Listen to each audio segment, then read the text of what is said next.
కానీ నేను అంటున్నానని కాదు, ఫంక్షన్లో పడుకునే వాళ్ళు ఉన్నారు, ప్రార్థనలో పడుకునే వాళ్ళు ఉన్నారు, ఆటోలో పడుకునే వాళ్ళు ఉన్నారు, బస్సులో పడుకునే వాళ్ళు ఉన్నారు, రోడ్డు మీద పడుకునే వాళ్ళు ఉన్నారు, కూర్చుని పడుకునే వాళ్ళు ఉన్నారు, నుంచుని పడుకునే వాళ్ళు ఉన్నారు.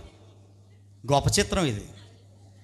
ఏమండి, చూస్తా పడుకునే వాళ్ళు ఉన్నారు, కళ్ళు మూస్తా పడుకునే వాళ్ళు ఉన్నారు.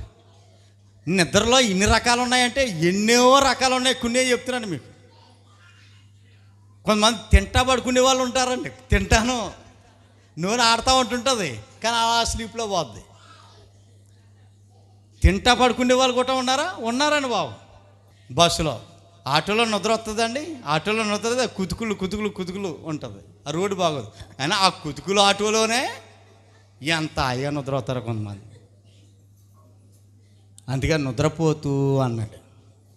పడుకోవాలి. మనిషికి నిద్ర అవసరమే కాదని అంటలేదు, తిండి అవసరమే కాదని అంటలేదు, కోపం అవసరమే కాదని అంటలేదు.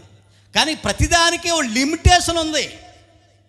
తిండికి కొలతలు ఉన్నాయి, నిద్రకు కొలతలు ఉన్నాయి, ప్రతిదానికి కొలతలు ఉన్నాయి. కొలతలు దాటితేనే ప్రమాదం అనేటువంటి విషయాన్ని జ్ఞాపకం చేస్తున్నాను. కూరలో ఉప్పుకి కొలత ఉందండి. మొన్నే కుంచుడు కొన్నాను, నేను వేస్తావా 4 ఉప్పులు అంటే ప్రతిదానికి కొలత ఉంది. అలాగే ఇప్పుడు చెప్పుకునేటువంటి దానికి కూడా కొలత ఉంది. తిండికి కొలత, త్రాగడానికి కూడా కొలత ఉంది. ఎక్కువైపోతేనే ప్రమాదం.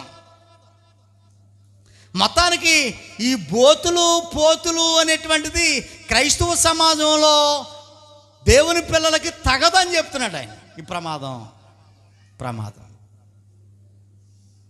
మనం ఏమనుకుంటామనంటే తాగుబోతుల్ని చాలా భయంకరంగా చూస్తామండి.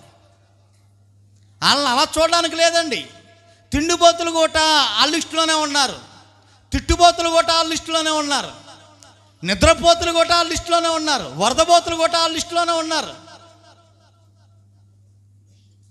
కాబట్టి ఈ వాక్యాలన్నీ ఎందుకు ఈ ఆదివారం మనకు నేర్పిస్తున్నాడు పరమ తండ్రి అని అంటే, మేలు కలుపు చేస్తున్నాడు. ఒకవేళ వీటిలో ఏదైనా నాకు ఉంటే మార్చుకోవాలి, పద్ధతి మార్చుకోవాలి అనేటువంటి ఆలోచన, దేవుని కుమారుడిగా ఉండాలి అనేటువంటి ఆలోచన.